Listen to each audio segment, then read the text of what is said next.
Universitária Goiânia, 870 AM. Música, informação e diversidade cultural. Emissora da UFG.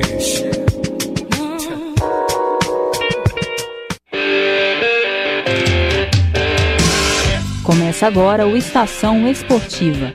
As notícias do mundo do esporte de um jeito que você nunca ouviu.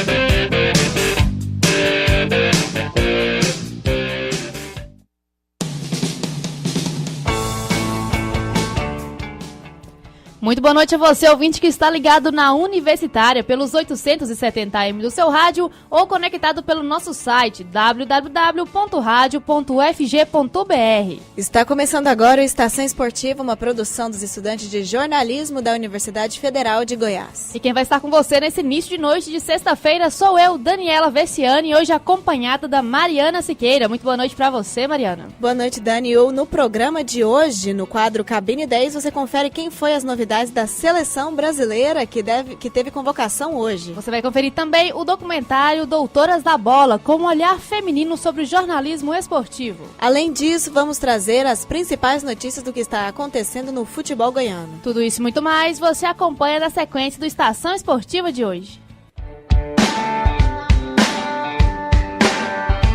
Futebol goiano.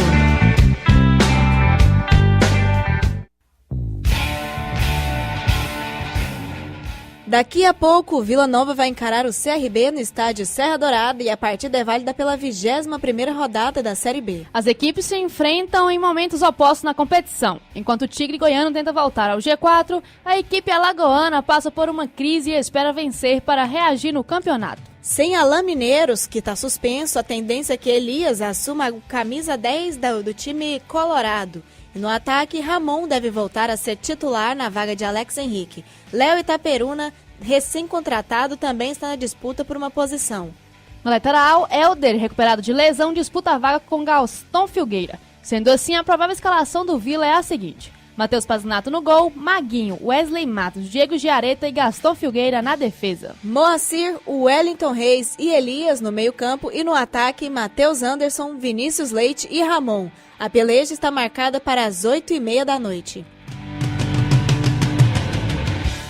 E agora falando do Goiás, e hoje também é dia de jogo pro Verdão. Esmeraldino enfrenta o Figueirense para tentar manter a boa fase e conseguir uma vaga no G4. A partida vai ser às 9h30 no estádio Orlando Scarpelli. O Verdão vem de vitória contra o CSA na última rodada. O jogo no Olímpico aqui mesmo em Goiânia terminou 3-0 para os mandantes. Os gols foram de Lucão, Michael e Felipe Gedós. E o Goiás tem uma novidade em relação à rodada passada. O volante Gilberto vai voltar a assumir a posição como titular depois de cumprir suspensão. Quem entrou no lugar do jogador contra o CSA foi o João Afonso.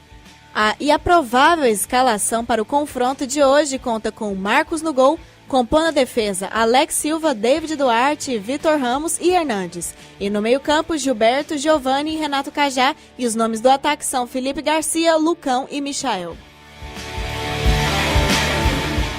E falando agora do Atlético, amanhã o Dragão vai receber o Curitiba e esse jogo vai ter dois fatores importantes para o rubro-negro. O primeiro é a Casa do Dragão, que está novinha e à espera dessa partida para ser reinaugurada. O Castelo do Dragão, como vai ser chamado o estádio Antônio Scioli, foi reformado e vai sediar os jogos do Atlético no resto da temporada. O segundo fator importante desse confronto é que vai ser um duelo direto e contra um adversário que é um dos candidatos fortes ao acesso. O Curitiba está em 10º lugar, mas a apenas 3 pontos do G4. Quem vencer essa partida vai ficar mais coladinho na parte de cima da tabela. O treinador do Atlético, Cláudio Tencati, vai ter muitos problemas para esse duelo. O time tem 5 jogadores fora. O centroavante e artilheiro do time, Júnior Brandão, o atacante André Luiz, os zagueiros Gilvan e Oliveira e o lateral Bruno Santos, que estão suspensos. Sendo assim, o rubro-negro vai a campo com a seguinte escalação: Jefferson no gol, Jonathan, Lucas Rocha, William Alves e Mascarenhas compõem a defesa. Pedro Bambu, Rômulo e João Paulo jogam no meio. No ataque, Renato Kaiser, Júlio César e Denilson são os jogadores que entram em campo. Além do futebol. Além do futebol. Além do futebol.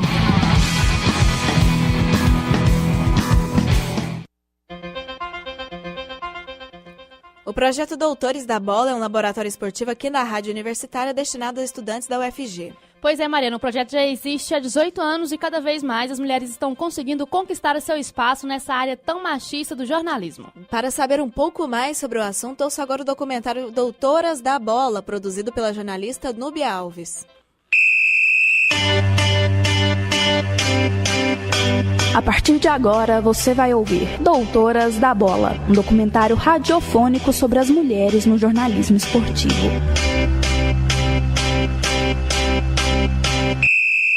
Meu nome é Bárbara Falcão, eu formei em jornalismo na UFG. Meu nome é Caroline Almeida, eu me formei na graduação de comunicação social com habilitação em jornalismo. Meu nome é Juliane Cibele Alves, entrei na faculdade de jornalismo na UFG. Eu sou a Aline Carleto, faço comunicação social, habilitação em jornalismo na UFG. Meu nome Poliana de Pádua Naves Oliveira. Me formei em jornalismo pela Universidade Federal de Goiás. Meu nome é Ana Lúcia, me formei em jornalismo. Eu sou Paula Parreira, formada em jornalismo pela UFG. Eu sou Luana Carvalho, sou formada no curso de jornalismo na Universidade Federal de Goiás. Meu nome é Letícia Cabral e atualmente eu curso o 8º período do curso de jornalismo. Eu fiquei no Doutores por uns 2 anos. Assim que eu entrei, a partir do 2º semestre. No Doutores eu estive entre 2013 e 2015. Eu entrei no Doutores em 2012 e fiquei até 2015. E estou no Doutores da Bola desde o 2º semestre de 2015. Entrei no Doutores em 2001 e fiquei até 2003. Eu participei dos Doutores da Bola entre os anos de 2003 e 2004. Eu ingressei no Doutores da Bola em 2014. Você está ouvindo Doutoras da Bola, um documentário radiofônico sobre as mulheres no jornalismo esportivo. Conhecendo os doutores. A ideia de fazer o Doutores surgiu porque no último ano a gente tem que fazer, né, o projeto, um trabalho, né, de conclusão do curso. Eu já fazia um programa de esportes na Rádio Universitária, que era o Banquete Esportivo, que era aos sábados. E eu e a Ludmila, que era uma colega também, só que um ano antes de jornalismo que eu, ela estava no 3º ano, a gente fazia cobertura de futebol, que a gente adorava futebol, só que era meio bizarro, porque era aquela cobertura de futebol, a gente ia durante a semana nos treinos dos times e gravava para passar no sábado. A gente sentia a falta de fazer matéria em tempo real. Daí surgiu a vontade de fazer as transmissões. E eu tinha que fazer o projeto e eu fiquei com aquilo na cabeça, né? Eu quero transmissão de futebol. E foi assim que surgiu a ideia. Eu entrei por convite dos meninos, dos meus colegas. Em 2013, logo no início, eu fui convidada pelos meus colegas para conhecer, né? Ir lá nas reuniões e ouvir o programa. E aí, a partir disso, eu resolvi aceitar e conhecer. Eu estava lá no DACOM, que é o Centro de Convivência lá dos Estudantes. E aí o pessoal tava comentando, vocês se matricularam nos programas de rádio e tal. Eu lembro que todo mundo na época tava matriculando no Panorama e alguns também no Jornal das 6. E aí eu ia seguir a mesma linha, só que dentro do DACOM tava o Pedro Marinho, que na época era monitor do Doutores.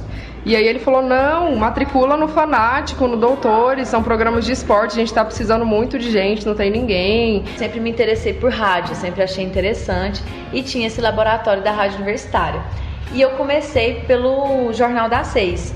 Comecei no jornal e tudo, depois eu fui pro Fanático, que falava sobre esporte, eu sempre gostei dessa área, e falei assim, não, vou tentar o Doutores, por que não? Já que era o que todo mundo falava, que se aproximava mais do mercado de trabalho. Eu fiquei sabendo do Doutores da rádio em geral pelo grupo de WhatsApp da minha turma, né? A universidade estava em greve, falaram que se alguém quisesse participar da rádio, podia ir para as reuniões do Doutores, que era um laboratório esportivo. Então os meninos me apresentaram o Doutores, me explicaram como funcionava. No começo eu fiquei um pouquinho com o pé atrás, como só alunos transmitem o jogo, isso funciona direito. Eu lembro que foi um convite do professor Ricardo Pavan pra gente fazer parte da equipe do Doutores, porque tava precisando de mais pessoas, e como eu já era do Fanático, eu quis também, porque era um programa que todas as pessoas que gostavam de esporte, que iriam entrar. Você está ouvindo Doutoras da Bola, um documentário radiofônico sobre as mulheres no jornalismo esportivo. Espaço dentro dos doutores. Não, eles não me proibiam de fazer nada, mas existe já esse paradigma, esse estigma de que mulher não narra, então a gente naturalmente já era excluída dessa parte. Por parte da equipe não havia nenhum tipo de limitação a não ser esse lance da narração, era tudo muito democrático, a gente ia revezando e tal, mas naturalmente às vezes algumas pessoas por iniciativa própria não queriam encarar alguns desafios. Geralmente a primeira função que a mulher exerce quando vai para o estádio é a ancoragem. Já os homens vão para os comentários direto. Muitas vezes é vedada a uma mulher ir direto para o comentário. Reportagem é bem aberto para as mulheres desde que um dos meninos vão com elas, porque devido ao assédio que existe dentro de campo. O plantão é bem aberto, agora a narração só existe uma atualmente que faz, que é a Núbia. Não descarto fazer, mas hoje eu não estaria preparada. Eu acho que as pessoas não estão acostumadas a ouvir a voz de uma mulher narrando. Então, às vezes, acha estranho. Não que seja ruim, mas pode ser um estranho bom. O professor bate muito na tecla de que sempre é bom uma voz feminina na transmissão, mas isso não significa que ele quer que uma mulher narre. Acho que ele fala isso para que a voz feminina dê um charme, e não é charme que a gente quer. Na narração e nos comentários, eu acho que esses eram os dois pontos em que havia um bloqueio muito grande deles, em que havia esse machismo. Eu acredito que na minha época, desses 3 anos que eu fiquei, nenhuma mulher narrou. No máximo, acho que a Laura, que ficou um tempo lá, chegou a comentar. Mas era assim, uma transmissão na vida e outra na morte. Eu escutei isso do próprio professor, né? Falar assim, pensa que chato ouvir uma mulher narrando futebol. O Doutores, por ser um programa de cunho acadêmico, nós meninas, vamos dizer assim, temos um pouco mais de liberdade que a gente teria em outro veículo de comunicação, um desses veículos tradicionais. Nessa nova geração dos Doutores da Bola, os meninos são extremamente solícitos, principalmente no que diz respeito a incentivar a participação feminina nas transmissões. Eu acredito que não, pelo menos pra mim, não tem nenhum tipo de discriminação. Por ser menina, você não pode fazer determinada função. Não, muito pelo contrário. Os meninos incentivam bastante, o professor mesmo. Você tem a liberdade de escolher se você quer, se você não quer, você buscar uma evolução. Os meninos incentivam bastante essa questão de mudar de função, não ficar presa a uma só, ter um revezamento ali. A única coisa que a gente nunca fez foi coordenar o Doutores. Não sei se depois isso chegou a acontecer. Pegar monitoria, nenhuma mulher foi monitora, nem coordenou essas coisas de escala, logística, isso nunca aconteceu. Você está ouvindo Doutoras da Bola, um documentário radiofônico sobre as mulheres no jornalismo esportivo. Preconceito e machismo. Olha, sinceramente, eu acho que vai ser difícil achar um aluno ou uma ex-aluna do Doutores para falar que não sofreu preconceito. Pelo lado do jornalista da imprensa, dos companheiros de imprensa, é um pouquinho mais velado, pelo menos ao meu ver. Um exemplo que aconteceu comigo. Esses dias eu fui fazer a reportagem e aí aconteceu um lance do árbitro dar o cartão amarelo para determinado jogador. E um colega de imprensa, ele não viu o lance. E ele tava perguntando lá para todo mundo quem tinha sido. Ele tava próximo a mim, eu virei pra ele e falei, olha, foi fulano de tal que levou o cartão. Ele olhou assim pra minha cara, olhou, o rapaz estava do meu lado, perguntou pro rapaz. O rapaz falou, confirmou o que eu tinha falado. E aí ele pegou e falou no ar, ele era repórter de rádio, né? Falou no ar lá que tinha sido o tal jogador. Então, assim, ele não deu nenhum tipo de credibilidade pro que eu tinha dito. Mulher, quando ela conversa de futebol, ela conversa, não é da mesma forma que os homens, porque eles mesmos não dão determinados espaços, né? pra gente conversar. Então, acho que tinha uma resistência no começo, pela novidade, né? O que será que ela tem a oferecer? Coisa muito marcante que acontece e que eu não vivi é o silenciamento. São as tentativas de fazer com que o que a mulher fala seja diminuído ou passe batido, né? Eu não vivi muito isso. Às vezes eu percebia que eu tinha mais espaço de fala como mulher do que outros colegas no dia a dia, né? E isso às vezes me incomodava, porque pra mim nunca existiu essa coisa assim, vamos ouvir a Carol porque ela entende, né? E às vezes eu via que era o que eles pensavam. E isso me incomodava porque eu via que muitas colegas queriam aprender, às vezes não eram experts, porque acho que ninguém é, na verdade, né? E queriam aprender e não tinham espaço e acabavam sendo desestimuladas por isso. A equipe te acolhe muito bem. Eles estão ali para te ensinar, eles estão ali para te apoiar, para o que for, entendeu? Então, tipo assim, olha, acabei de entrar, quero entender um pouco mais de futebol, quero saber disso, quero saber daquilo. Então, eles te acolhem bem. Com o passar do tempo, se você não se adequa à realidade deles, aí começa a ser um problema. Aí começa a ser um preconceitozinho, você escuta um comentário ou outro. Mas o meu maior problema, acredito, foi no campo. Participar do Doutores da Bola mediante outras pessoas que não eram da equipe Doutores da Bola. Então, um exemplo. Primeira vez que eu fui ao campo, tinha muito assédio moral. Eu sofri assédio moral não somente de profissionais do rádio, de televisão, enfim, da imprensa que estava lá, como profissionais que trabalhavam no estádio e da torcida. Então, assim, não tinha pra onde correr, sabe? Porque, tipo, eu falei assim, gente, é impressionante, porque, assim, o lugar que eu me sentia mais respeitada era dentro da cabine com a minha equipe Doutores da Bola. E ainda assim, tem aquele assédio moral, só que por ser seus conhecidos, você ainda releva um pouco, né? Que a gente meio que se acostumou a isso, mas não deveria. Isso não tá certo. Mas a gente releva.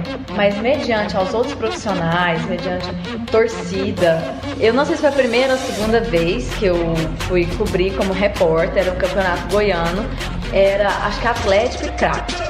Então tô lá na reportagem, tudo, esperando as coisas acontecerem.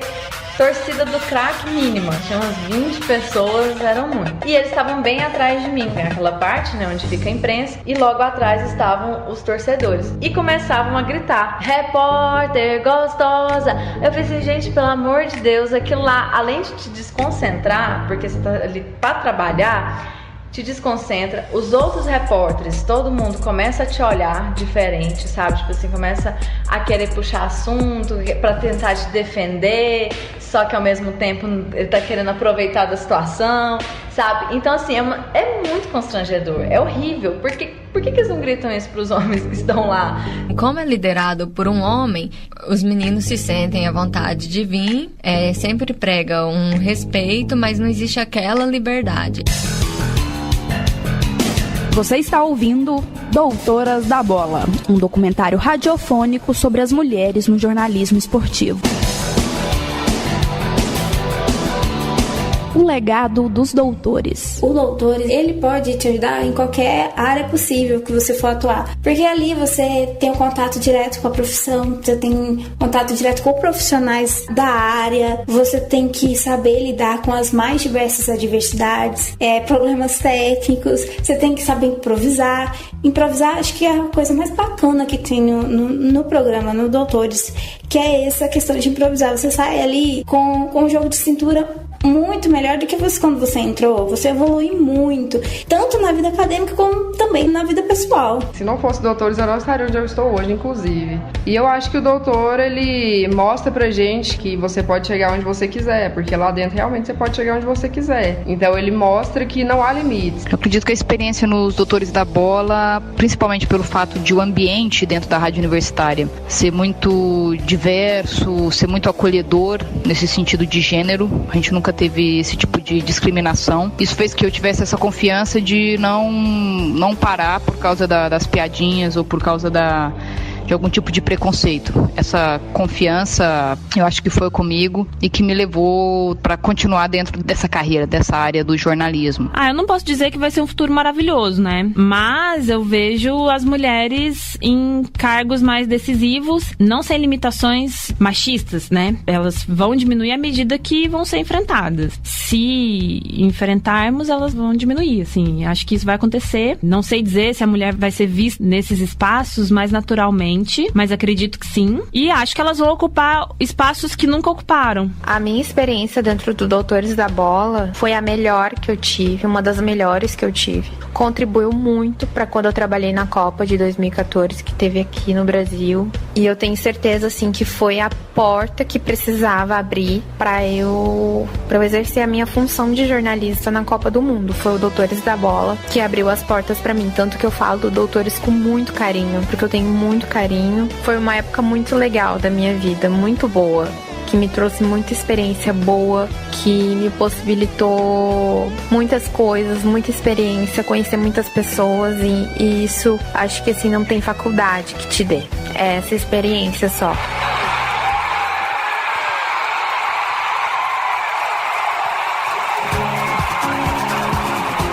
Você acabou de ouvir Doutoras da Bola, um documentário radiofônico sobre as mulheres no jornalismo esportivo.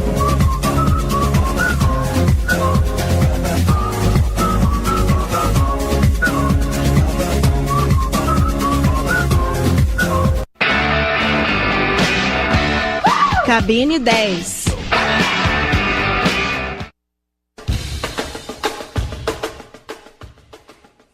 E agora a gente vai comentar um pouco aqui sobre a convocação que o Tite fez. Ele anunciou hoje de manhã e nós vamos ler para vocês quem são os novos, né, que vão defender a amarelinha. Vamos começar pelos goleiros: o Hugo Souza, do Flamengo, o Alisson e o Neto. Pois é, os defensores ali são o Alexandre, da Juventus, Dedé, do Cruzeiro, Fabinho, do Liverpool, Fagner, do Corinthians e Felipe, do Porto. Além de Felipe Luiz, Atlético de Madrid, Marquinhos, do PSG e Thiago Silva, também do PSG. Os meio-campistas são Andreas Pereira, jogador do Manchester United, o Arthur, que agora está no Barcelona, o Casemiro, do Real Madrid, o Fred, também do Manchester United, Lucas Paquetá, do Flamengo, Felipe Coutinho, do Barcelona e Renato Augusto, do Beijing. Os atacantes são Douglas Costa, da Juventus, Everton, conhecido como Cebolinha, ali do Grêmio, Roberto Firmino, do Liverpool e Neymar, do PSG, além de Pedro, do Fluminense e William, do Chelsea. E agora a gente vai chamar os nossos comentaristas aqui. Vou dar uma boa noite para Matheus Alves e Rawane Rocha. Boa noite, gente. Boa noite. Boa noite, meninas. Vamos começar pela defesa, né? Lá de trás, começar pelo começo, perdão da redundância.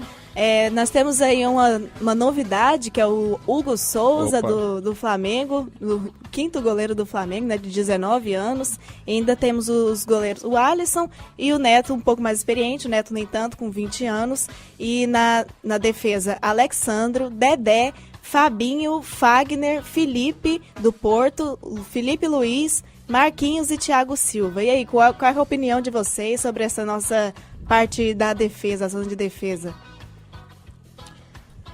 Falando dos goleiros primeiro, quem é o Hugo, né? Quem é o Hugo? A internet ficou louca. Foi a primeira pergunta, né? Aquele jeito do Tite falar Hugo, do Flamengo, aí ninguém fica entendendo muito bem, assim, tipo, o Flamengo tem um Hugo, é isso? É meio que assim, sabe? Porque quem joga é o Diego, a gente sabe que tem os reservas lá, o Thiago, o César, e aí apareceu o Hugo. O Tite falou que ia preparar pro futuro e não sei o que, não sei se...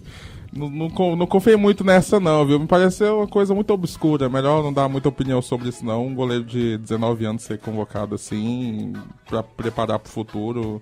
Enfim, não me entrou assim, não entrou na minha consciência essa ideia aí de convocar um goleiro... tão desconhecido como esse. Aí os outros goleiros normal, né? O Neto por pouco não foi pra Copa, o Alisson titular, jogador do Liverpool agora.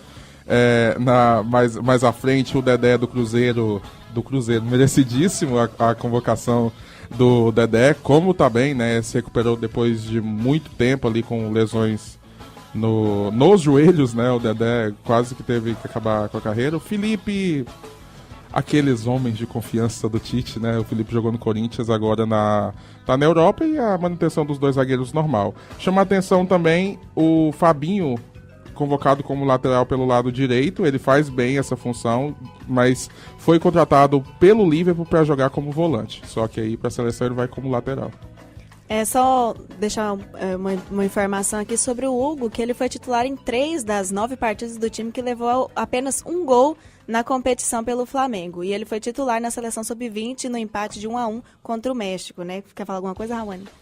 Bom, falando dos defensores, né, eu concordo com o Matheus. Hugo foi ali uma peça estranha, né, para todo mundo, e tem goleiros muito à frente dele, inclusive goleiros que são segundo goleiros em seus times, né? Ele povo daqui de Goiás também, né? Sim, ele é apenas o 5º goleiro do Flamengo, goleiro dentro da seleção sub-20, e começou a ser convocado para a sub-20 esse ano, após ser campeão da Copinha, né?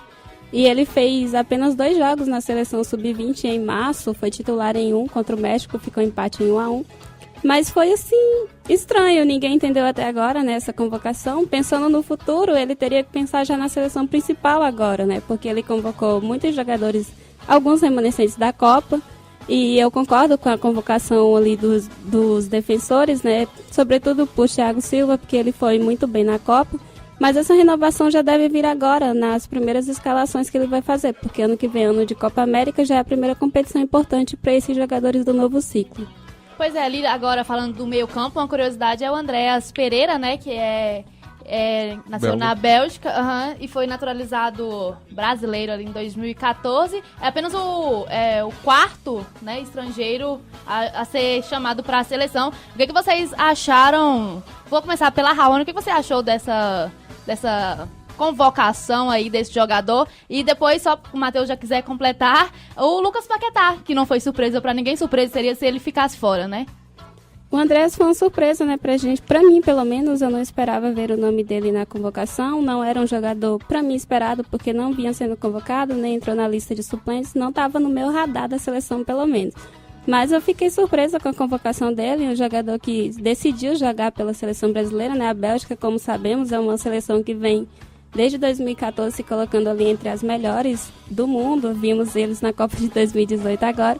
E ver um jogador que nasceu lá e preferiu jogar pela seleção brasileira, isso é gratificante, porque a gente vê mais jogadores brasileiros se naturalizando para fora do que jogadores filhos de brasileiros se naturalizando para cá. Então, é interessante ver que ele conseguiu essa vaga e que ele vai poder mostrar o seu trabalho para os brasileiros também, né?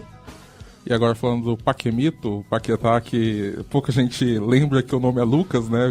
Interessante como ficou Paquetá, vem se destacando pelo Flamengo nesta temporada. O principal jogador do rubro-negro, o Flamengo que investe tanto dinheiro em jogadores que vêm até do exterior, e o Lucas Paquetá, uma cria da base, um grande destaque. Chama a atenção que ele é um jovem, tem 20 anos apenas. O Paquetá quase defendeu o Atlético no ano passado por empréstimo, acabou não vindo, e chama a atenção a versatilidade dele, né? Porque ele joga ali no Flamengo uma espécie de segundo volante que chega ao meio armador e o ataque. Isso credencia ele para chegar na seleção brasileira.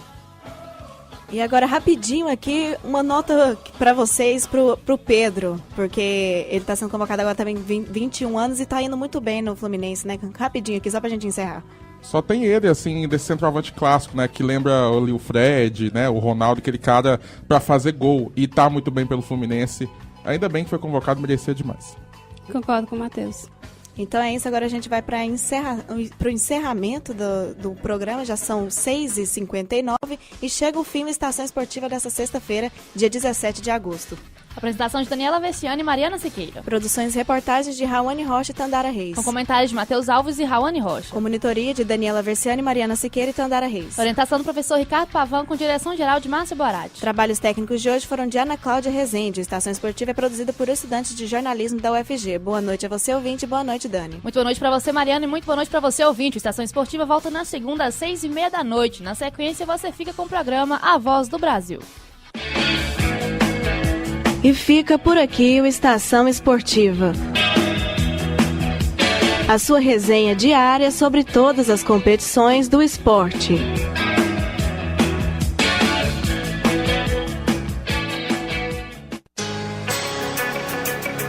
ZYH 754, 870 kHz, AM. Rádio Universitária, Goiânia. Emissora da UFG,